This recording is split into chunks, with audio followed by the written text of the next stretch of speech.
So good evening to everyone. Is my voice and video clear, beta? Voice और video clear है? So without wasting your time and my own time, we'll start outrightly. तुरंत start कर लेंगे, ठीक है? तो next topic that we will be reading today is what? BIMSTEC, ठीक है? तो BIMSTEC का full form क्या है? Bay of Bengal Initiative for Multi-Sectoral Technical and Economic Cooperation. Now, this BIMSTEC is the part of neighborhood first policy. What is the meaning of this? ये सब word use करना है IR में, ये सब word use करना है. What is the meaning of this neighborhood first policy? Neighborhood first policy का मतलब ये हो गया कि ये neighborhood first policy है किसका? इंडिया का. Neighborhood first policy का मतलब ये हो गया कि इंडिया जो है अपने नेबर्स को, ठीक है, इंडिया जो है अपने नेबर्स को मदद करने में किसी भी प्रकार से हिचकिचाएगा नहीं.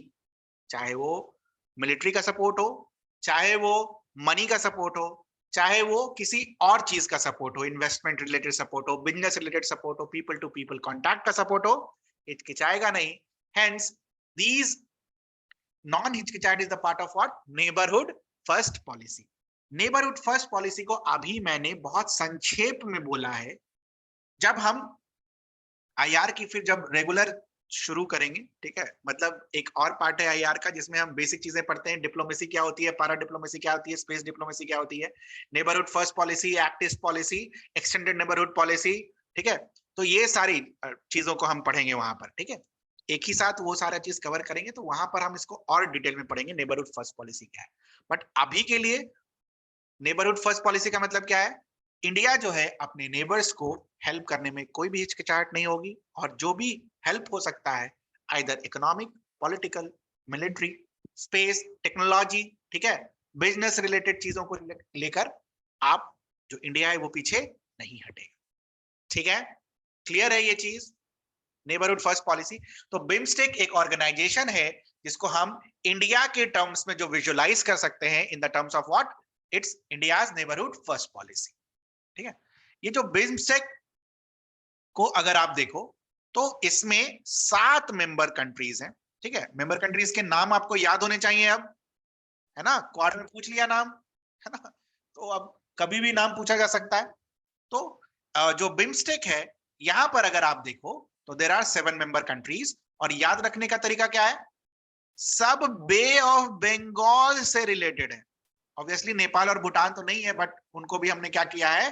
इंक्लूड कर लिया है.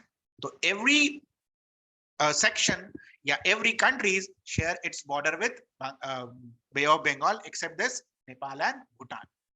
ठीक है,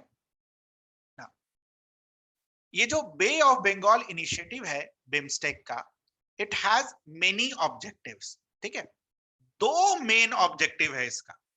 ऑब्जेक्टिव तो काफी सारे हैं यार, बट जब आप प्रायोरिटाइज करते हो अपने पॉइंट्स को तो 2 मेन ऑब्जेक्टिव्स होता है. एक with respect to blue economy, ठीक है, एक with respect to blue economy, और दूसरा विथ रेस्पेक्ट टू कनेक्टिविटी. जब भी बिम्स्टेक की हम जब बात करते हैं ना बेटा, इन दोनों पॉइंट्स के ऊपर हम मैक्सिमम फोकस करते हैं. बाकी आप और भी चीज लिख सकते हो कि नॉर्थ ईस्ट में कनेक्टिविटी बढ़ेगा, पॉवर्टी एलिविएट होगा इस रीजन में क्योंकि यहां पर पॉवर्टी बहुत ज्यादा है. ठीक है, तो ये तो लिखना है, बट ये दो जो पार्ट है कि promotion of blue economy will happen, promotion of connectivity will happen, that is the major point. तो इसको 1 और 2 नंबर पर हम यहां पर रखेंगे. ठीक है, नाउ आई होप आप सबको ब्लू इकोनॉमी का मतलब पता होगा. सबको ब्लू इकोनॉमी का मतलब पता है. बेसिकली सी और उसके रिसोर्सेस को हम किस तरीके से, सी मतलब वाटर, वाटर और उसके रिसोर्सेस को हम किस तरीके से एक्सप्लॉइट कर सकते हैं ताकि वो विन विन सिचुएशन हो सभी स्टेक होल्डर्स के लिए. ठीक है, विन विन सिचुएशन हो किसके लिए? सभी के सभी स्टेक होल्डर्स के लिए. ठीक है, तो ब्लू इकोनॉमी में बस और बस ओशियन के रिसोर्स के अलावा ओशियन के रिसोर्स का कंजर्वेशन भी आता है बेटा, ओशियन रिसोर्स का कंजर्वेशन भी आता है, प्लस नेविगेशन भी आता है। नेविगेशन मतलब movement from one place to the other. Navigation के अलावा और क्या आता है? मैरीटाइम सिक्योरिटी भी आती है, कि ऐसा ना हो पायरेसी वगैरह इस रीजन में बढ़ जाए और जो ट्रेड एंड कॉमर्स है वो ज्यादा प्रमोट ना हो। तो ब्लू इकोनॉमी अपने आप में एक बड़ा टॉपिक है, हो सकता है ऐसे लिखने आ जाए, ठीक है। तो बिमस्टेक का मेजर फंक्शन क्या है, मेजर ऑब्जेक्टिव क्या है? इस ब्लू इकोनॉमी को प्रमोट करना और कनेक्टिविटी को एनहांस करना। अपने जो ये सारे कंट्रीज हैं, 7 कंट्रीज हैं, इनके बीच में कनेक्टिविटी को एनहांस करना।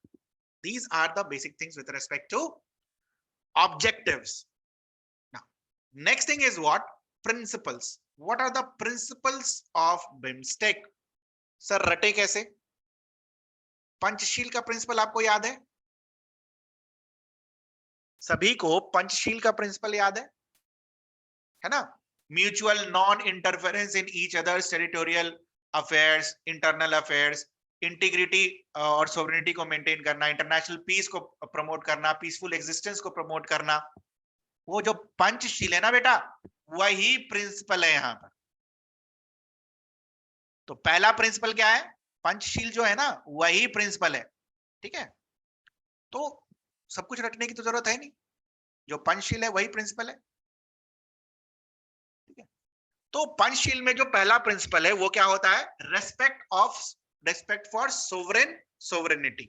मतलब हम अपने लैंड को एनिमी कंट्रीज के लिए अलाउ नहीं करेंगे ताकि वो क्या कर सके? दूसरे कंट्री के ऊपर अटैक कर सकते। मतलब समझो, नेपाल जो है, या फॉर दैट रीजन भूटान जो है चाइना का अपने रीजन में मिलिट्री बेस डेवलप नहीं होने देगा। बिकॉज अगर भूटान ने चाइना का मिलिट्री बेस यहां पर डेवलप होने दिया तो बेसिकली किसको थ्रेट होगा? इंडिया को। तो Bhutan will not allow this China to develop its military base in its territory. तो सोवरेनिटी का हमें रेस्पेक्ट करना है, ठीक है। क्योंकि अगर यहां पर चाइना आ जाएगा तो that can act against the sovereignty of our country, attack कर सकता है हमारे ऊपर। क्लियर है ये चीज? दूसरी चीज जो है, respect for territorial integrity. What is the meaning of territorial integrity? Jammu Kashmir is an integral part of India, ठीक है। तो इसको आपको रेस्पेक्ट करना होगा। ये नहीं कि पाकिस्तान जा रहे हैं तो आप बोल रहे हैं नहीं जम्मू कश्मीर पाकिस्तान का पार्ट है, भूटान वाले लोग जा रहे हैं पाकिस्तान और वहां जाकर फिर बोल रहे हैं जम्मू कश्मीर चाइना का पार्ट है। तो ये सब चीजें नहीं, आपको एक दूसरे के टेरिटोरियल इंटीग्रिटी को क्या करना है? रेस्पेक्ट करना है, ठीक है। इसके अलावा एक दूसरे के मैटर में हम इंटरफेयर नहीं करेंगे, इंटरनल अफेयर्स के जो मैटर है हम उसमें इंटरफेयर नहीं करेंगे। Fourth is non aggression. Non aggression मतलब अटैक वगैरह हम नहीं करेंगे। और पांचवा क्या है? पीसफुल कोएग्जिस्टेंस, मतलब दोनों कंट्री साथ में जिएंगी और मरेंगी, ठीक है। तो this is the meaning of what? This Panchsheel. Panchsheel लिख लो या बिमस्टेक का प्रिंसिपल लिख लो, both will remain what? Same. Clear है सभी को? कुछ पूछना हो किसी को बिमस्टेक प्रिंसिपल पर? कोई कहानी? नो कहानी, ठीक है। Only writing answers and moving forward. BIMSTEC क्यों पढ़ रहे हैं यार? ये तो why it was in news, हमेशा न्यूज में रहता है। एक तो कंटेक्स्ट क्या है? सार्क जो है वो अभी डूबा पड़ा है, इंडिया पाकिस्तान रेवलरी का क्या हो गया है? ये शिकार हो गया है। तो अगर सार्क काम नहीं कर रहा है तो ऑब्वियसली कुछ दूसरा इंस्टीट्यूशन होना चाहिए जो इस रीजन में सारे लोगों को कनेक्ट करके रखे। तो इसलिए क्या है? बिमस्टेक। इसके अलावा क्या देखते हो कि ये जो 26 जनवरी का परेड वगैरह सब जो होता है, पिछले साल जब होता था तो लीडर्स जिनको इनवाइट किया गया था, तो यहीं के लीडर्स लोग इनवाइट होते हैं कभी कभी, या फिर जो आपका प्रधानमंत्री का स्वेरिंग इन सेरेमनी था वहां पर ये लीडर्स वगैरह इन्वॉल्व होते हैं, ठीक है। तो हमेशा न्यूज में बना रहता है। एक कारण हमारा ये न्यूज में बना रहता है, वो इसलिए कि बिमस्टेक में बस बातें होती हैं और काम कुछ नहीं हो रहा होता है, इसीलिए भी ये न्यूज में क्या होता है? हमेशा बना रहता है। तो चूंकि ये जो न्यूज में बना रह रहा है तो ऑब्वियसली बिमस्टेक का कुछ इंपॉर्टेंस होगा, बिमस्टेक का कुछ इंपॉर्टेंस होगा, इसलिए हम इसको पढ़ भी रहे हैं, है ना। तो what is the importance of BIMSTEC? BIMSTEC का इंपॉर्टेंस क्या है? तो इंपॉर्टेंस के नजरिए से अगर आप देखो तो you will see this is having 22% of world population, जिसमें कि 17.5 कहां है? इंडिया के पास। ठीक है, what is the importance? 22% of world population. बेटा किसी भी इंस्टीट्यूशन का अगर इंपॉर्टेंस लिखना है ना तो ऐसे ही लिखते हैं जो अभी मैं लिख रहा हूं, चाहे वो G20 का हो, चाहे वो बिम्स्टेक का हो, चाहे वो एपेक का हो, किसी का भी हो। अगर इंपॉर्टेंस लिखने आ गया तो इसी नजरिए से हम इंपॉर्टेंस लिखते हैं। तो सर क्या सबका डेटा याद करेंगे? नहीं, जो भी डेटा मैं आपको क्लास में कराऊंगा, जो भी ऑर्गेनाइजेशन में आपको कराऊंगा, उसी का डेटा याद रखना है जो कि दे रखा होगा। सेकेंड जो इंपॉर्टेंस होता है, it is on the basis of economy, कितना डेवलप्ड है और कितना डेवलप नहीं है। तो जीडीपी को अगर आप देखो तो रफली 2.7 ट्रिलियन डॉलर की ये जीडीपी है। ये रीजन सबको कनेक्ट कर दे तो ठीक है। सर इस क्लास की लिंक नहीं मिली थी आज। बेटा अभी तो 7 दिन उसी लिंक पर क्लास होनी है, कल बोला था ना मैंने क्लास में। इसी लिंक पर क्लास अभी होनी है, जो भी फ्री क्लासेस हैं सारे इसी लिंक पर होंगी, तो कल से मेरे से मत बोलो, ठीक। A to Z बच्चे 22 बच्चे जो अभी हैं क्लास में, क्या कल से आप मुझे लिंक मांगेंगे अगले 7 दिन के लिए? नहीं मांगेंगे, ठीक। वही लिंक है जो मिल गया, वही लिंक है, क्योंकि 3-4 लोगों ने मुझसे लिंक मांग लिया। पढ़ाते वक्त यार थोड़ा सा ना ये हो जाता। पीडीएफ नहीं मिल रहा है सर, कोई बात नहीं, आपका व्हाट्सएप ग्रुप मैं बना दूंगा, वहीं भेजूंगा। यार क्या है ना, बहुत लोगों ने नंबर नहीं सेव किया तो पता नहीं जा रहा है नहीं जा रहा है, आई डोंट नो। अब व्हाट्सएप ग्रुप पर मैं भेजूंगा, आपको पीडीएफ मिल जाएगा, ठीक है। दूसरा, जिनको पीडीएफ नहीं मिला है, ऐप पर पीडीएफ अभी खुला पड़ा है, आप प्लीज जाकर वहां से डाउनलोड कर लीजिए। सर मेरा डीआई का क्लास मिस हो गया, डीआई का क्लास ऐप पर डाल दिया गया है, जाके कर लीजिएगा, अपलोड हो गया। आज का डीआई का क्लास ऐप पर अपलोड हो गया। We will be fast this time, very fast, okay. जो भी जिसका छूट जा रहा है, आप एक बार 10:30 बजे आपको चेक कीजिए, आपको सब कुछ वहां पर मिला दिखा मिलेगा, ठीक है। कोशिश तो हम इसमें है, बाकी किसी दिन बेटा अगर नेट नहीं चला तो फिर है ना, है तो मुंगेर में ही छोटा सा शहर है, आज दिन भर नेट नहीं था, देखो लगा शाम को क्लास कैसे होगी। चलो वापस टॉपिक पर आते हैं। कौन सा ऐप? अरे इम्तिहान का ऐप, और कौन सा ऐप आपको नहीं पता अभी तक? प्लीज मोहित सर से इम्तिहान का ऐप का लिंक मांग लीजिए, मेरे को पढ़ाने दीजिए अभी। Next you will see that कि ट्रेड को अगर देखा जाए, ट्रेड को अगर देखा जाए तो इस रीजन से कम 25% ऑफ वर्ल्ड ट्रेड क्या होता है? पास होता है। 25%, 2.7 ट्रिलियन डॉलर इकोनॉमी, जीडीपी, सबके जीडीपी को अगर हम जोड़ दें तो 2.7 ट्रिलियन डॉलर की जीडीपी है इस रीजन की, ठीक है। और लास्ट में जो आप लिखते हैं वो तो लिखना ही लिखना कि इसका महत्व क्या है। ट्रेड के पर्सपेक्टिव से महत्व है, कल्चर के पर्सपेक्टिव से महत्व है, टेक्नोलॉजी के पर्सपेक्टिव से महत्व है, एनर्जी सिक्योरिटी के पर्सपेक्टिव से महत्व है। क्या आप एनर्जी सिक्योरिटी वाले पर थोड़ा सा इलाबोरेट कर सकते हैं? कोई न्यूज जो आपने सुना हो? Anyone who had heard the news regarding energy?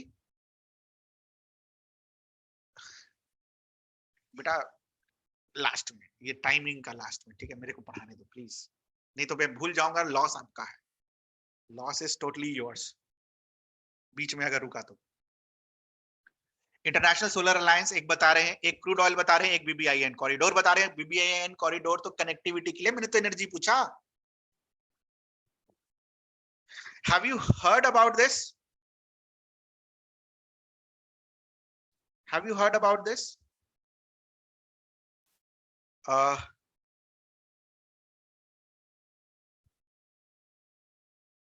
सुना है ये नाम, मीथेन हाइड्रेट्स, फायर आइस जिसको हम बोलते हैं। कितने लोगों ने ये नाम सुना है, fire ice, methane hydrates? Connectivity नहीं पूछ रहा, एनर्जी पूछ रहा हूं, एनर्जी। मीथेन हाइड्रेट्स जिसको हम फायर आइस बुलाते हैं, कितने लोगों ने ये नाम सुना है मीथेन हाइड्रेट्स का? किसी ने नहीं? No idea. एक ने रेज हैंड किया है, हाँ आपने सुना है, very good. What are methane hydrates? Recently bay of Bengal में मीथेन हाइड्रेट्स के काफी सारे अमाउंट को डिस्कवर किया गया है। And what are this methane hydrates? क्या होता है? मीथेन जो गैसियस पार्टिकल होता है, जब समुद्र के अंदर रहता है, तो हम सबको पता है, फिजिक्स में हमने पढ़ा ना, लिक्विड की वजह से क्या एग्जर्ट होता है? प्रेशर। लिक्विड प्रेशर एग्जर्ट करता है, फिजिक्स में पढ़ा हमने। आप जैसे जैसे लिक्विड के अंदर जाते जाते हो, वैसे वैसे प्रेशर बढ़ता जाता है, ठीक है? तो ये जो मीथेन हाइड्रेट्स जो होते हैं, किसी पर्टिकुलर न्यूक्लियाई के अलोंग कंडेंस हो जाते हैं, और कंडेंस होकर आपको सरफेस बेड पर मिलता है। तो बेसिकली ये है क्या बेटा? Condensed form of methane. तो जैसे ही आप इसको एक्सट्रैक्ट करोगे, तो ओरिजिनली है क्या? ये मीथेन ही है ना। मीथेन क्या है? Form of energy. तो मीथेन हाइड्रेट्स की संख्या जो है बे ऑफ बंगाल में काफी ज्यादा पाई गई है, रीसेंट स्टडीज बताती हैं। तो that's why energy is an important, energy, इतना ज्यादा मीथेन हाइड्रेट्स यहां पर मिल रहा है, जो इसको एनर्जी के हिसाब से क्या बनाता है? इस रीजन को इंपॉर्टेंट बनाता है, ठीक है? बाकी फिशरीज तो हम लिख ही सकते हैं, लिख सकते हैं, नहीं लिख सकते? फिशरीज लिख सकते हैं आराम से, ठीक है? तो this is what this region is important. This is what for this region is famous. Now, what is the significance for BIMSTEC in India? BIMSTEC India के लिए कैसा सिग्निफिकेंस है? तो अगर आप इंडिया की ज्योग्राफी को देखोगे, तो ये जो हमारा नॉर्थ ईस्ट है, तो BIMSTEC act as a connectivity link between north east and other countries of the region. तो अगर कनेक्टिविटी लिंक की तरह एक्ट करेगा, तो हम अपना प्रोजेक्ट्स वगैरह बनाएंगे, रोड्स बनाएंगे, रेलवेज बनाएंगे, तो इससे क्या होगा? नॉर्थ ईस्ट का डेवलपमेंट होगा, लोगों के वो रोजगार मिलेगा, वहां के लोग पैसे कमाएंगे, ठीक है? तो it is a part of that. तो नॉर्थ ईस्ट का डेवलपमेंट हो सकता है अगर हम इस जो संस्थान है बिम्स्टेक, उसको क्या कर सके? प्रमोट कर सके। और ये काफी सिग्निफिकेंस है इंडिया के पर्सपेक्टिव से, ठीक है? इसके अलावा जो हमारे ब्लू इकोनॉमी के गोल्स हैं कि हमें फिशरीज को प्रमोट करना है, हमें एनर्जी को एक्सट्रैक्ट करना है, वो भी बिना लड़े झगड़े किया जा सकता है ना? क्योंकि इस रीजन के सारे कंट्रीज एक प्लेटफॉर्म पर हैं। अब एक प्लेटफॉर्म पर होने का फायदा क्या है? कि एक साथ मिलकर इस रिसोर्सेस को बेचें, ठीक है? तो it will booster our what? Blue economy goals. Sir टेक में क्या लिखेंगे? टेक्नोलॉजी में क्या लिखेंगे? टेक्नोलॉजी में आप ये सब लिख सकते हो, ये जो फाइबर केबल ऑप्टिक्स होता है, जो बिछती है सी रूट्स के अंदर, वो बिछाने में हेल्प होगा। टेक में आप वो यूज कर सकते हो, ठीक है ना? इसके अलावा बिम्स्टेक का सिग्निफिकेंस क्या है? तो अगर आप बिम्स्टेक को देखो, अगर आप बिम्स्टेक के कंट्रीज को देखोगे, ऊपर जो मैंने अभी कंट्रीज आपको दिखाया, नेपाल हो गया, म्यांमार हो गया, थाईलैंड हो गया, श्रीलंका हो गया, these are under the influence of whom? China. तो बिम्स्टेक को अगर हम प्रमोट करेंगे, तो इन कंट्रीज को हम चाइना से दूर लेकर आ सकते हैं, अपनी तरफ लेकर आ सकते हैं, है कि नहीं? तो इसीलिए भी ये बिम्स्टेक जो है सिग्निफिकेंट है इंडिया के पर्सपेक्टिव से, ठीक है? Next section is with respect to challenges associated with BIMSTEC. Challenges जो है, इसका एक इंपॉर्टेंट चैलेंज क्या है? कि हम इतना अनाउंसमेंट इतना ज्यादा करते हैं, but at the same time project का इंप्लीमेंटेशन जो है वो दूर दूर तक नहीं होता है, ठीक है? हमने कनेक्टिविटी के बारे में बात करते हैं, तो ना ही रोल और रेल कनेक्टिविटी उतना अच्छा से हम कर पा रहे हैं, ठीक है? मेंबर कंट्रीज जो हैं अपने आप में लड़ रही हैं, जैसे म्यांमार में रोहिंग्या ट्राइब्स, ये जब म्यांमार का रीजन छोड़कर बांग्लादेश में आती हैं, तो बांग्लादेश क्या बोलता है कि भाई ये हमारे अंदर नहीं आ रही है, अपने रिफ्यूजीज को वापस ले जाओ। तो इसकी वजह से क्या होता है? टेंशन क्रिएट होता है मेंबर कंट्रीज के बीच में। तो this is the second reason why the challenges are pertaining to BIMSTEC. पहला रीजन क्या है? प्रोजेक्ट का इंप्लीमेंटेशन नहीं हो रहा है ढंग से, ठीक है? दूसरा रीजन क्या है? ये जो आपस में जो कंट्रीज हैं वो आपस में लड़ रही हैं, ठीक है? तीसरा, ये जो कंट्रीज हैं सबके अपने अपने व्यूज होते हैं, ठीक है? जैसे आप देखोगे कि भूटान जो है वो एनवायरनमेंट को ज्यादा फेवर करता है, जिसकी वजह से वो क्या बोलता है कि ये जो BBIN कॉरिडोर्स वगैरह है ये डेवलप नहीं होने चाहिए। क्यों? ये डेवलप होगा तो क्या होगा? पोल्यूशन इंक्रीज होगा। ठीक है, तो ये सारी तकलीफें हैं बिम्स्टेक। इसके अलावा बिजनेस मीट जो होना रहता है इनके इन कंट्रीज के वेरियस इंडस्ट्रियलिस्ट के बीच में, वो टाइम पर नहीं होता है। तो बिजनेस मीट अगर टाइम पर नहीं होगा तो क्या आपका जो प्रोजेक्ट है वो क्या टाइम पर इंप्लीमेंट होगा? ठीक है, FTA के बारे में बात चल रही है सदियों से, फ्री ट्रेड एग्रीमेंट, और अभी तक आप देखोगे कि फ्री ट्रेड एग्रीमेंट जो है हम लोग अभी तक अचीव नहीं कर पाए, फ्री ट्रेड एग्रीमेंट इस रीजन। तो these are certain challenges pertaining to what? BIMSTEC. ठीक है, तो यहां पर देखो, मैंने आपको कल जो पढ़ाया था it was about soft power and hard power. आज जो मैंने आपको पढ़ाया एक इंस्टीट्यूशंस के बारे में पढ़ाया। तो क्या आप यहां पर ये विजुअलाइज कर रहे हो कि IR में नॉर्मल आंसर जो सॉफ्ट पावर हार्ड पावर का होगा या डिप्लोमेसी का होगा उसका आंसर अलग तरीके से लिखाएगा, और जो ग्रुपिंग्स होगी, बिम्स्टेक हो गया, SCO हो गया, G20 हो गया, या फिर फॉर दैट रीजन आपका मान लो सार्क वार्क अगर कुछ हो गया अगले एक आध महीने में, तो वो हो गया, तो उसका आंसर अलग तरीके से लिखाएगा। ठीक है, अलग अलग पॉइंट्स हम उसमें डालेंगे, उसमें बायलैटरल रिलेशनशिप नहीं लिखना होता। ठीक है, उसमें as a region as a whole को हमें क्या करना होता है? देखना होता है। तो बिम्स्टेक से किसी को कुछ पूछना हो, anyone who would like to ask? You have 30 seconds time. 1 minute का टाइम है, सोच लो, समझ लो और बता दो। कुछ पूछना हो किसी को?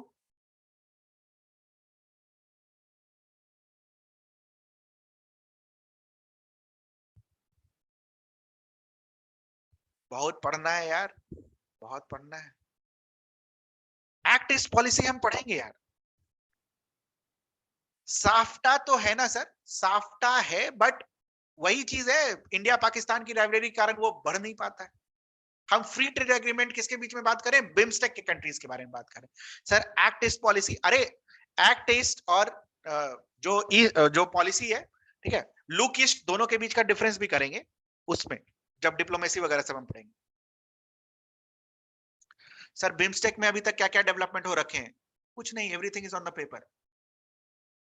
बस खाली चाय बिस्किट करते हैं और निकल जाते हैं। लिटरली यही है, लिटरली यही है। ठीक है, मीटिंग होता है, समिट होता है, सीनियर ऑफिसर का मीटिंग होता है, परमानेंट वर्किंग कमेटी है, और इतना कुछ होने के बाद भी कुछ नहीं होता है। बट सर पढ़ क्यों रहे हैं? क्योंकि न्यूज में रहता है। ठीक है, देखो ना, डेवलपमेंट फंड बनाना है बट फॉर्मेलिटी फाइनल नहीं हुई है। बिजनेस टू बिजनेस ऑर्गेनाइजेशन करना है बट ऑफिशियल और एक्सपर्ट्स नहीं होते हैं वहां पर। ठीक है, कनेक्टिविटी रोड प्रोजेक्ट इंप्लीमेंट करना है बट हो नहीं पा रहा है। ठीक है, तो यही तो चैलेंजेस हैं। अगर सब कुछ अच्छा हो रहा होता तो फिर क्यों चैलेंजेस में पड़ते? क्वेश्चन का स्ट्रक्चरिंग कैसा रहेगा? अगला तो वही था बेटा, यही तो 2 मिनट का टाइम मैंने आपको दिया था। It is 8:40। कल मैंने आपको 16 मिनट का टाइम दिया था। Now you have the timing for 10 minutes. 8:50। 10 minute में आपको इसके ऊपर 150 वर्ड्स लिखना है। लिखिए, this is the question. 8:50, 10 minute में आपको 150 वर्ड्स लिखना है। लिखिए, यही क्वेश्चन आया था क्वाड में। बिम्स्टेक हटाकर बस खाली क्वाड डाल दो। My spin drop silence, I speak at 8:50। जो भी आपको समझ में आता है आप लिखिए। इसका PDF कल ही मिला था बेटा, कल के ही PDF में था ये, कल के ही PDF में था ये। पढ़ते नहीं हो आप लोग, फिर से भेजना है? ये सब मत करवाओ यार, कल के ही PDF में था।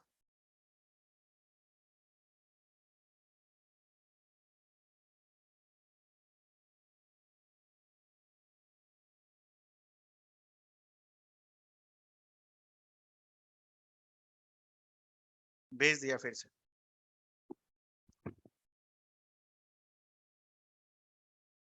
माई पिन ड्रॉप साइलेंस, 10 मिनट्स का टाइम है, लिखिए।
Time up, time up, time up. Paper छीनने वाला आ गया।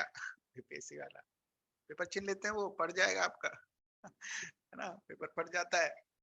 ठीक है, मतलब ऐसे करने लगते हैं जैसे लग रहा है बाप रे बाप, मतलब क्या हो गया। ठीक है, हो गया, डन। यार straight forward question, okay. Straight forward question में दिमाग नहीं लगाना होता, ठीक है, बस पढ़ना होता है और लिखना होता है। बात बस यहीं पर बचती है कि इंट्रोडक्शन क्या लिखेंगे और कंक्लूजन क्या लिखेंगे। Same marks, same number. If you want to send it, you can send it here. But इसको सेंड करने की जरूरत नहीं, because it's a straight forward question. ठीक है, इसको करने की जरूरत नहीं है, इसलिए मैंने बोला नहीं, बट आपको सेंड करना है तो आप कर सकते हो। ठीक है, it's a straight forward question. Okay, so introduction में हम क्या लिखेंगे, जो मैं आपको अभी होमवर्क दूंगा ना अगला टॉपिक पढ़ाने के बाद, वो भेज देना मेरे को लिखकर। ठीक है, what we will write in introduction. Introduction में हम क्या लिखेंगे कि BIMSTEC is an organization which comprises of, membership तो खैर अलग से पूछा है। BIMSTEC is an organization in bay of Bengal region, उसका फुल फॉर्म आप लिख सकते हो, फुल फॉर्म लिख सकते हो, और साथ में इंट्रोड्यूस कर सकते हो तो it was formed in 1997 through Bangkok declaration. ठीक है, हिस्ट्री का यहाँ लिखा हुआ है, it was founded in 1997 through Bangkok declaration. Okay, तो एक लाइन हो गया इंट्रोड्यूस कराने का बिम्स्टेक। ठीक है, उसके बाद कहानी नहीं लिखने की क्या हुआ है नहीं हुआ है। Then will come to body. Body को हम पार्ट्स में डिवाइड करेंगे। पहला क्या बेटा पूछा है, मेंबरशिप। तो मेंबरशिप आप यहां पर सातों के नाम लिख सकते हो। ठीक है, और अगर आपको वो आधा और एक नंबर ज्यादा चाहिए तो आप कैसा कर सकते हो, एक बॉक्स बना सकते हो और उसमें ड्रॉ कर सकते हो इस तरीके से। ठीक है, जो भी इंडिया का मैप, अरे बॉक्स के अंदर ड्रॉ करना, मेरा तो बाहर चला गया यार। ठीक है, और यहाँ पर मार्क करके लिख दो सारे कंट्रीज का नाम। ठीक है, और मजा आ जाएगा चेक करने वाले को। ठीक है, और बॉक्स को इसको डब्बे में जरूर बंद करना फिगर को। ठीक है, और यहां पर लिखेंगे member countries of BIMSTEC. This will definitely fetch you that 1 mark extra, 1 mark या 0.5। ठीक है, वो एक्स्ट्रा फेच करेगा। और 1 मार्क 2 मार्क में जब आप कट ऑफ के पास रहते हैं तो आपको समझ में आता है 1 मार्क और 0.5 का मार्क का डिफरेंस। ठीक है, 1 मार्क एक्स्ट्रा आपको यहां पर मिल सकता है। ठीक है, membership. Then it is objectives. Objectives हमने डेल में देखा, 2 ऑब्जेक्टिव्स के हैं मेन, ब्लू इकोनॉमी और कनेक्टिविटी। बाकी अगर आपको याद आ गया तो अच्छी बात है, नहीं याद आया तो कोई बात नहीं। ठीक है, तीसरा इज व्हाट, प्रिंसिपल्स। तो जितने भी पंचशील वाले थे वो सब हम उठाकर यहां छाप देंगे। क्या क्या प्रिंसिपल है इसके। स्ट्रक्चर। अब स्ट्रक्चर में अगर आप देखो तो ये मैंने आपको पढ़ाया नहीं बट यहां पर दे रखा है कि स्ट्रक्चर में देयर विल बी व्हाट, एक समिट मीटिंग होती है। समिट मीटिंग का मतलब क्या होता है, जो भी हेड्स होते हैं, है ना, जैसे इंडिया का हेड कौन, प्राइम मिनिस्टर, वहां जाकर क्या करेगा, बैठेगा और चाय बिस्किट करेगा। This is what, summit meeting. Ministerial meeting मतलब मिनिस्टर्स जाएंगे। जैसे मान लो एनर्जी ग्रुपिंग की मीटिंग है तो कौन से मिनिस्टर जाएंगे, एनर्जी के मिनिस्टर्स। इस तरीके से सीनियर ऑफिसर्स मीटिंग। तो this is what, working structure. तो मिनिस्टर होता है, सेक्रेटोरियल मीटिंग्स होती है, एडमिनिस्ट्रेटिव ऑफिसर्स होते हैं जो मीटिंग्स में बैठते हैं। ठीक है, तो ये हम स्ट्रक्चर में लिख सकते थे। इंपॉर्टेंस, कूट कूट कर मैंने आपको समझाया वो 3-4 इंपॉर्टेंस, तो वो इंपॉर्टेंस हम यहां पर लिखेंगे। और लास्ट में चैलेंजेस। ठीक है, लास्ट में बॉडी के अंदर ही लास्ट में क्या लिखेंगे, चैलेंजेस। ठीक है, चैलेंजेस भी हमने पढ़ लिया ना। लास्ट जो चैलेंजिंग टॉपिक है दैट इज कंक्लूजन। क्या लिखेंगे कंक्लूजन में, हाँ, BIMSTEC as an organization is a win-win situation for India and its neighboring countries to lift their poor from multidimensional poverty, या फिर to enhance the climate propagation, या to enhance the energy security in the region। तो जो importance का जो part हमने लिखा था ना, एनर्जी सिक्योरिटी है, पीपल टू पीपल कांटेक्ट है, एनवायरनमेंट को एनहांस किया जा सकता है, ठीक है, लोगों का लाइवलीहुड एनहांस किया जा सकता है।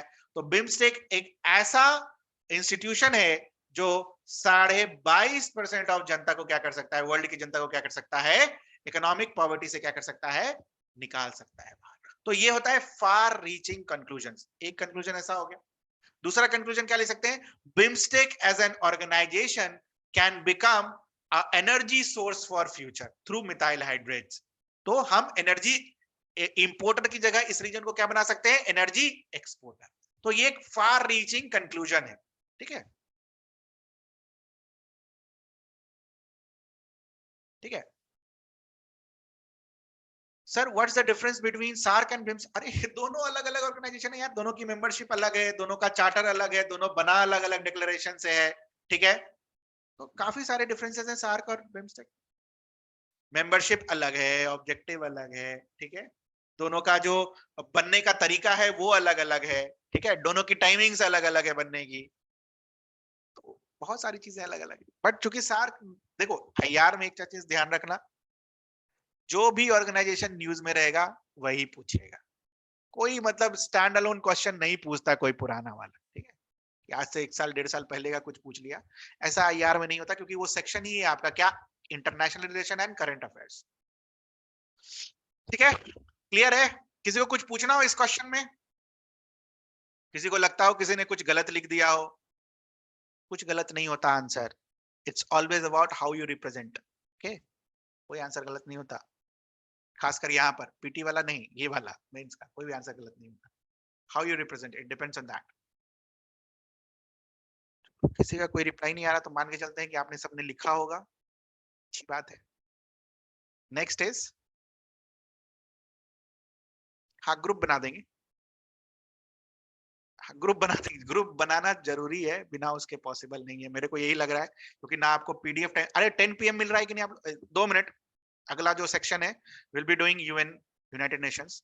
ठीक है, एक बात बताओ, ये 10 PM मिल रहा है कि नहीं मिल रहा है आपको डेली? 2 दिन का 10 PM मिल रहा है? पढ़ना है उसको, रटना नहीं है, पढ़ना है, रीड करना है, नॉलेज एनहांस करना है। नहीं,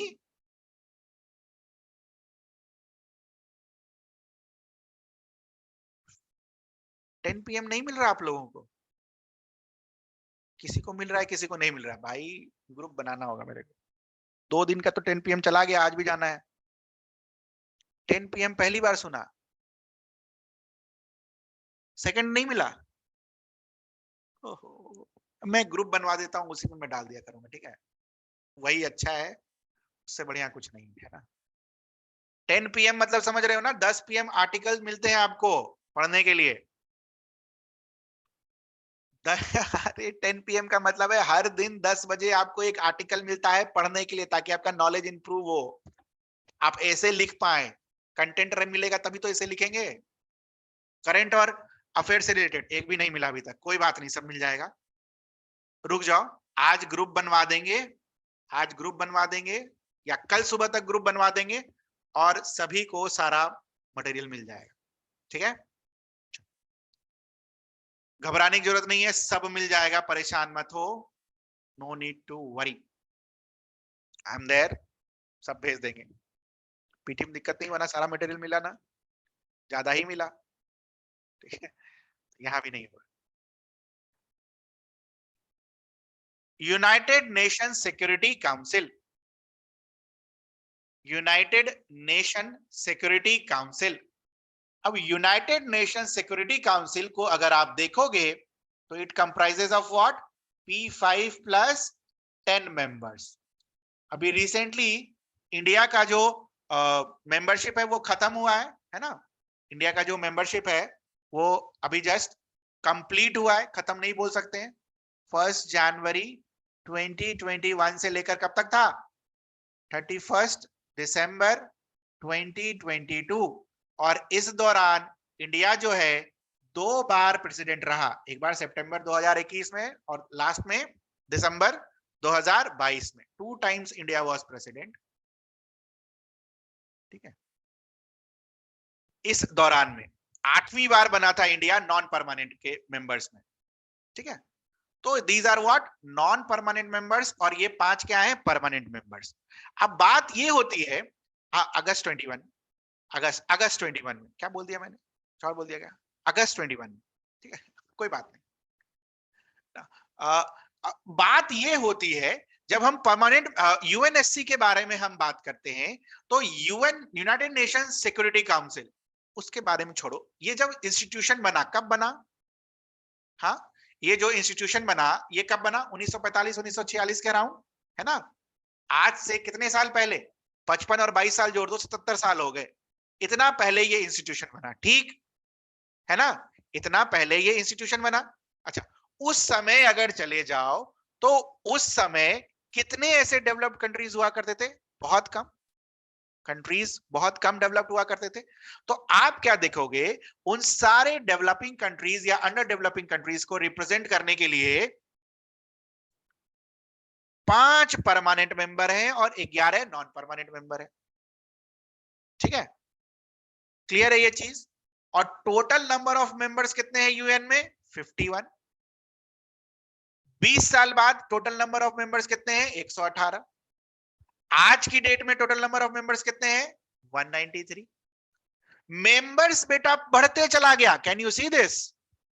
but when it comes to Security Council expansion, it has more or less remain stagnated.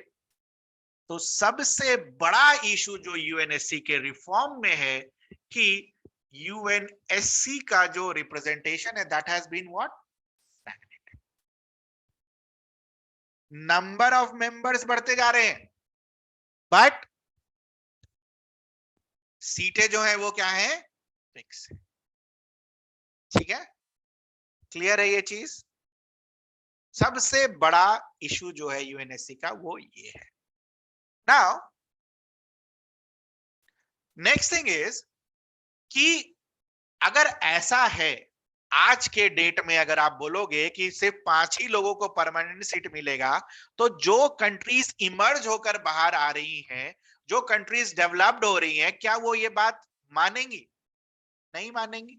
तो आप क्या देखते हो कि काफी सारी ग्रुपिंग्स निकल कर आती हैं।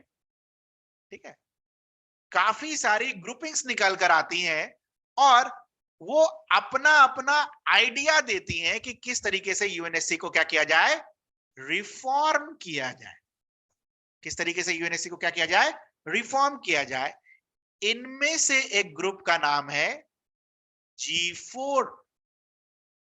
इनमें से एक ग्रुप का नाम है G4 और G4 कंप्राइजेस ऑफ जापान, इसको ऐसे याद रख, big J, Brazil, India, Germany and Japan. What is the objective of G4? ये G4 कंट्रीज का ये मानना है कि इन्हें परमानेंट मेंबर बनाया जाए यूएनएससी का। ठीक है ना? एक बात बताओ, इंडिया अगर कोई चीज कर रहा है तो ऑब्वियसली पाकिस्तान उसको अपोज करेगा। तो there is another grouping called United for Consensus. इस ग्रुपिंग में इटली है, पाकिस्तान है और भी कंट्रीज हैं जो कि ये बोलती हैं कि नहीं, परमानेंट मेंबर्स नहीं बढ़ने चाहिए, नॉन परमानेंट मेंबर्स बढ़ने चाहिए। ठीक है, यूनाइटेड फॉर कंसेंसस, इसको और क्या बुलाते हैं? Coffee club. ठीक है, इसको और क्या बुलाते हैं? Coffee club. इसके अलावा एक दो और ग्रुपिंग्स हैं जिसको हम बुलाते हैं एस्ल्यूविनी कॉन्सेंसस। ठीक है, या फिर अफ्रीकन बॉडी कंसेंसस। मतलब अफ्रीकन कंट्रीज का ये मानना है कि हम जो है इतना पॉपुलेशन को रिप्रेजेंट करते हैं, हम जो है इतनी सारी कंट्रीज हैं, बट अफ्रीका से कोई एक भी मेंबर परमानेंट सीट पर नहीं है। है क्या anyone from Africa? But at the same time Europe इतना छोटा होकर, यूरोप एक कंटिनेंट होकर, इतना छोटा होकर, इट हैज ओवर रिप्रेजेंटेशन। तो इनका क्या मानना है कि अफ्रीका से भी किसी एक कंट्री को परमानेंट सीट क्या होना चाहिए? मिलना चाहिए। तो एक सीट की मांग नहीं मांग रहे, बोल रहे हैं 2 सीट मिलना चाहिए। ठीक है, तो इस तरीके से रिफॉर्म होना चाहिए। क्लियर है ये चीज? और एक लास्ट है L69 ग्रुप, ठीक है, लास्ट इज L69 ग्रुप। इनका मानना है परमानेंट सीटें भी बढ़े और नॉन परमानेंट सीटें भी बढ़े, ठीक है। नहीं बेटा, ये यूनाइटेड फॉर कंसेंसस कोएलिशन जो है ना, ठीक है, उसमें ये सारे बातें आती हैं, ठीक है ना, कॉफी क्लब वाले जिनका मानना है कि ये सारी इंक्लूड नहीं होना चाहिए, ठीक है। हमारा जो मेन फोकस है वो पहला वाला और दूसरे वाले के ऊपर है, ठीक है। हमारा जो मेन फोकस है वो पहला और दूसरे वाले के ऊपर है। अगर मान लो ये क्वेश्चन आ गया तो आपको 1 और 2 लिखना ही पड़ेगा, बिना इसके मार्क्स नहीं मिलेगा, ठीक है। तो अलग अलग ग्रुपिंग्स का अलग अलग व्यू पॉइंट है कि यूनाइटेड नेशन को रिफॉर्म कैसे किया जाए, ठीक है। तो अभी तक हमने क्या सीखा, यूनाइटेड नेशन सिक्योरिटी काउंसिल का फैक्चुअल वाला बात कि क्या क्या चीजें हैं, permanent 5, 10 non permanent members, India का जो आपका मेंबरशिप प्रेसिडेंटशिप था, जो मेंबरशिप था वो 2 साल के लिए था, 2 बार प्रेसिडेंट बना, उससे कोई लेना देना नहीं। But at the same time there are certain reports about की काफी ग्रुपिंग्स ऐसी हैं जो यूएनएससी में रिफॉर्म्स चाहती हैं। क्यों रिफॉर्म्स चाहती हैं? It is because of one and only one reason, this, ठीक है। क्लियर है ये चीज? अब इतने कंट्रीज का मानना है कि यूएनएससी में रिफॉर्म होना चाहिए, रिफॉर्म होना चाहिए, रिफॉर्म होना चाहिए, बट फिर भी रिफॉर्म क्यों नहीं हो रहा? Do you have any idea? कोई एक पॉइंट आप बता सकते हो? इतना कंट्री बोल हल्लाबाजी हो रहा है बट फिर भी रिफॉर्म नहीं हो रहा है, क्यों नहीं हो रहा? एक तो है वीटो, एक तो है veto, blockade by China, blockade by China, blockade by China, सब वीटो ही बोलोगे और कुछ नहीं सोच सकते क्या? नहीं, फाइनेंस का यहाँ पर जरूरत नहीं है ना बेटा, फाइनेंस का जरूरत नहीं है, यहाँ पर फाइनेंस अभी नहीं आएंगे। India is the largest contributor in what? Indian peace keeping force. पैसे की तो कोई बात नहीं आती, but what is the basic reason क्यों नहीं रिफॉर्म हो रहा? It's not about veto, veto के बारे में नहीं है, मतलब वीटो एक रीजन है बट नॉट दैट मच। अच्छा एक चीज मैं बताऊं, अगर मैं बोलूं कि आज के बाद से, हाँ, very good, very good, permanent member want everything in their interest, बस यही कारण है जो रिफॉर्म नहीं हो रहा, ठीक है। ये जो P5 वाले हैं, एक बात बताओ, एक सेब है जो 5 लोगों के बीच में शेयर होता है, क्या वो 5 लोग कभी चाहेंगे कि वो 10 लोगों के बीच में शेयर होना शुरू हो जाए? क्या वो लोग, अरे यूएस चाइना की बात ही नहीं है, सारे लोग, कोई नहीं चाहता, ऊपर आकर मुंह पर बोल देते कि हाँ इंडिया को आना चाहिए, जापान को आना चाहिए, बट कोई भी कभी भी हिस्ट्री में कभी पावर शेयर करना चाहेगा? नहीं करना चाहिए, बस यही रीजन है। This is the basic reason that you should write in the your structuring. पहला रीजन यही करेंगे कि जो पावरफुल कंट्रीज है, they do not want to share the power. This is the basic reason why UNSC reform is not happening. Clear है? दूसरा हम क्या लिखेंगे? देखो, यूएनएससी में रिफॉर्म करने के लिए आपको 2/3 मेजोरिटी चाहिए होती है, कहां? जनरल असेंबली में। और आपको मेजोरिटी कहां चाहिए होती है? यूएनएससी में, विद नो वन वीटोइंग। तो ये प्रोसेस अपने आप में डिफिकल्ट है। तो सेकंड पॉइंट हम क्या लिखेंगे? द प्रोसेस इज डिफिकल्ट, ठीक है। पहला पॉइंट हमने क्या लिखा? No one wants to lose power, wants to lose power, या शेयर लिख दो, no one wants to lose नहीं, शेयर पावर, स्पेशली P5। और दूसरा पॉइंट क्या लिखेंगे? जो प्रोसेस है ऐड करने का, दैट इज डिफिकल्ट, ठीक है। प्रोसेस जो है वो क्या है? डिफिकल्ट, ठीक है।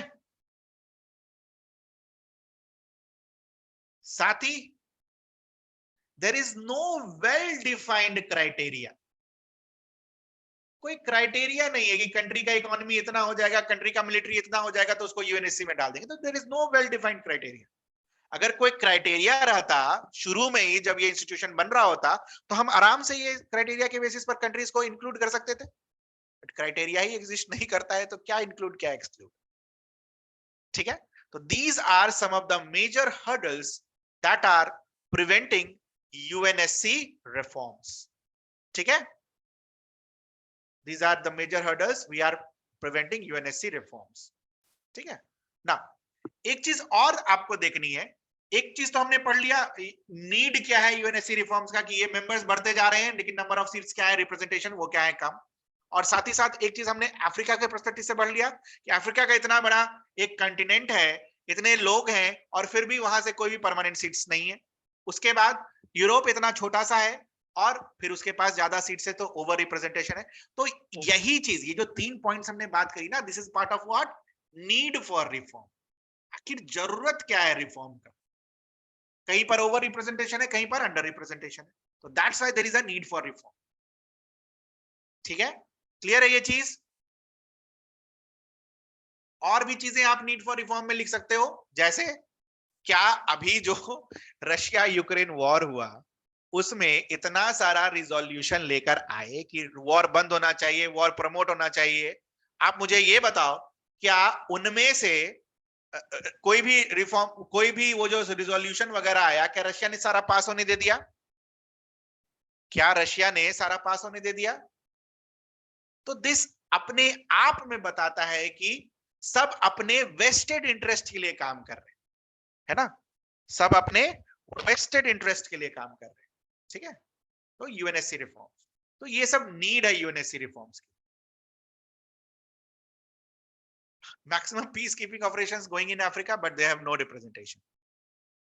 ठीक है, इस संदर्भ में, यूएनएससी रिफॉर्म्स के संदर्भ में, ये जो हमारी कंबोज जी है, इन्होंने यूएनएससी में एक कंबोज जी क्या है, मोदी जी है, उन्होंने एक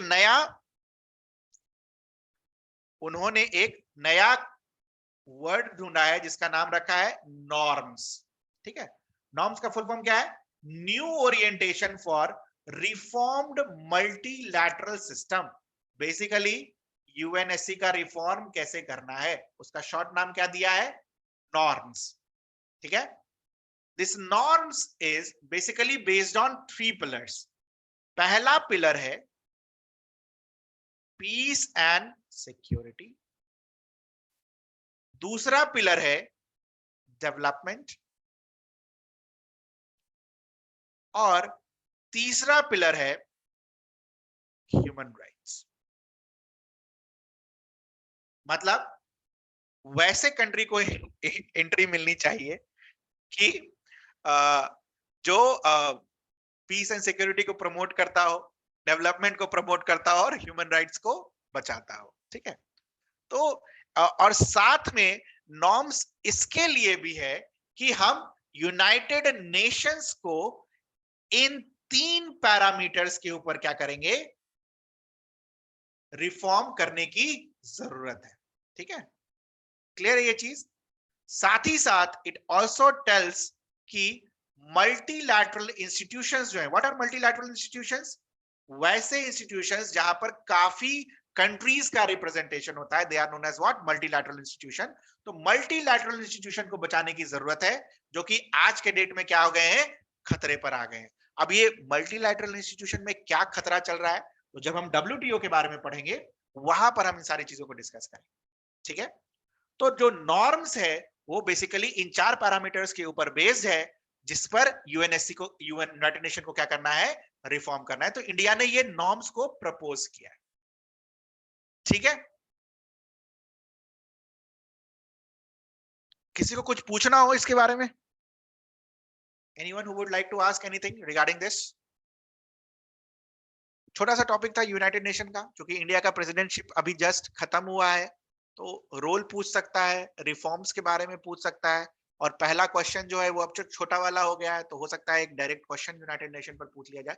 बहुत दिन से पेंडिंग है यूनाइटेड नेशन के रिफॉर्म्स का, तो कभी भी आ सकता है। ठीक है, नॉर्म्स, नॉर्म्स एक ऐसा डिक्लेरेशन है बाय इंडिया एट यूएन, कि इन पैरामीटर्स पर हमें क्या करना चाहिए, यूनाइटेड नेशन को रिफॉर्म करना चाहिए। ठीक है, इन पैरामीटर्स पर क्या करना चाहिए, रिफॉर्म करना चाहिए। वो पैरामीटर्स क्या है, ये 4 parameters, peace and security, development, human rights और मल्टीलैटरलिज्म को क्या करना है, प्रमोट करना है। ठीक है, तो ये है नॉर्म्स। ठीक है, और कुछ किसी को पूछना हो, anything you would like to ask?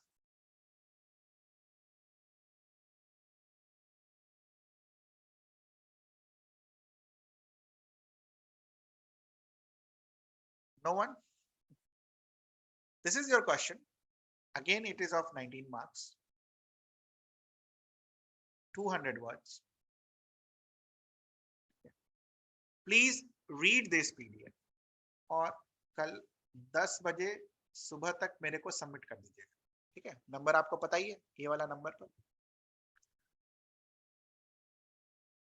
मैं अभी क्या करता हूं,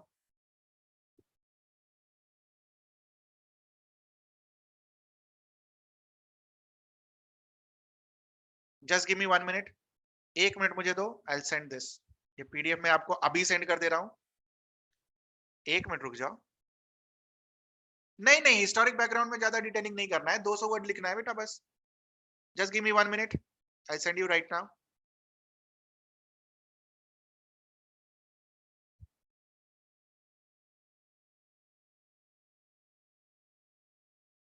और बाकी जो टॉपिक्स इस PDF में दे रखे वो पढ़कर आना, तो थोड़ा हमारा काम फास्ट हो जाएगा कल। ठीक है, दोनों क्लासेस एनोटेशंस के साथ मैंने भेज दिए हैं आपको। ठीक है,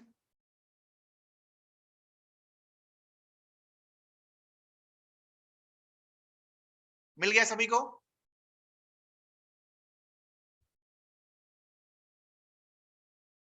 कल सुबह 10 बजे तक आपका मैं व्हाट्सएप ग्रुप भी बना दूंगा। ठीक है, आपको सारा मटेरियल एक साथ मिल जाएगा। ठीक है, उस ग्रुप पर परेशान होने की जरूरत नहीं है। ठीक, मेरे को थोड़ा टाइम दो, अभी बोलूंगा तो कल सुबह उठकर वो लोग काम करेंगे, कल सुबह तक सब स्मूथ लाइन हो जाएगा। ठीक, जो भी मटेरियल अभी तक मैंने भेजा है सब मिल जाएगा, चेंज, परेशान नहीं होना है बस। बट जो मटेरियल है तुम्हारे पास अभी उसको पढ़ो आज रात में, हो सकता है रात में ही ग्रुप बन जाए या तो कल सुबह बन जाए, लेकिन बन जाए। ठीक है, दिस विल बी डन। तो इस क्वेश्चन को लिखो, कल सुबह 10 बजे तक मुझे सबमिट करो, नंबर है ही तुम्हारे पास, please submit it. Okay, time पर सबमिट कर दीजिएगा। 2-3 क्वेश्चंस जब आ जाएंगे तो एक साथ में इकट्ठा संडे को बैठकर, छुट्टी जिस दिन रहेगी चेक करेंगे और आपको मंडे को दे देंगे। ठीक है, so that will be all from my side. किसी को कुछ पूछना हो?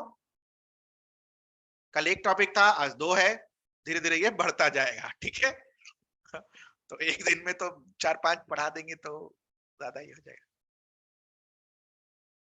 सर जूम पर जो PDF भेजते हैं वो अपने आप गायब हो जाता है, तो उसी समय डाउनलोड कर लेना होता है ना। Not able to retrieve it, कोई बात नहीं, सब मिल जाएगा। आपकी जिसको PDF अभी तुरंत चाहिए, सुनो मेरी पूरी बात सुनो, जिनको अभी PDF तुरंत चाहिए, मैं ये ऐप का लिंक भेज दे रहा हूं, आप इस ऐप पर जाकर ले लो। ठीक है, मतलब अभी तुरंत मतलब 10 मिनट में आप। ठीक है, ऑब्वियसली अपलोड करने में टाइम लगेगा ना। ठीक है, जिसको भी अभी चाहिए, कहां गया, ठीक है, ऐप का लिंक है, आई होप सबके पास ऐप का लिंक है, उसमें जाना और मेंस बैच में जाना, वहां पर आपको मिल जाएगा। अगले 15 मिनट 20 मिनट में सब अपलोड हो जाएगा, आप मेंस बैच में जाना और वहां पर अपलोड कर लेना। ठीक है, अब किसी को कुछ पूछना हो, बाकी बन जाएगा कल सुबह तक व्हाट्सएप ग्रुप, वहां सब मिल जाएगा, वहीं से डाउनलोड भी हो जाएगा, टेंशन नहीं लेने का, ओपन रहेगा। ठीक है, और किसी को कुछ दिक्कत? तुम लोग का बस एक ही काम है, पढ़ना, बाकी मेरे ऊपर छोड़ दो, कंटेंट वंटेंट जो बोल रहा हूं उतना करो, लिखो। ठीक है, और लिखते रहो और पढ़ते रहो, जितना पढ़ोगे मेंस के लिए और जितना लिखोगे उतना अच्छा होगा तुम्हारा मेंस। ठीक है, DI प्रैक्टिस करते रहना भाई, 72 आउट ऑफ 72 बिना उसके संभव नहीं है। ठीक है, so that will be all from my side. Bye everyone.